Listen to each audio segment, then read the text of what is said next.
Learning that an event venue in Kinston where 3 teenagers were injured just a few weeks ago on July 9th should never have been opened, that according to city officials. Since that shooting that left one person in critical condition, Kinston's Fire Chief Damian Locklear said that the event venue was not approved to open for any events before fixing issues found during an inspection. Merritt Morgan is following the investigation. She's live now in Kinston, where it all happened, after speaking to Kinston's mayor and the owner of that venue. Merritt?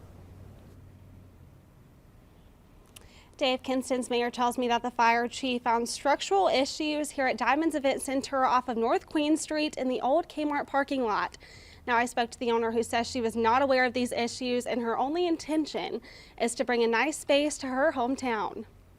An empty event venue once filled with people took a turn when 3 teenagers were shot on July 9th at Diamond's Event Center. Really, honestly, I got discouraged when this happened. Following the shooting that ended in one teen being taken to UNC Medical Center in critical condition, Kinston Fire Chief Damian Locklear said the event venue was never supposed to open. Some hazardous type things, with the structure.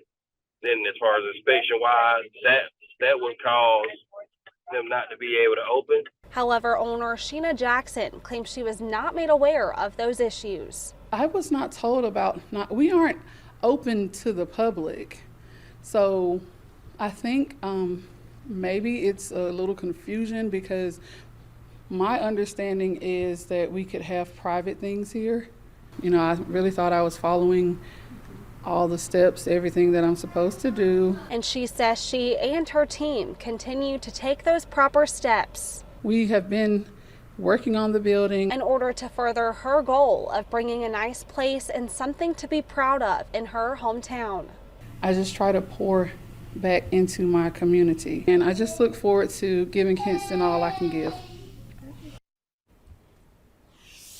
Hardy also says that from his knowledge, these teens are actually going to recover.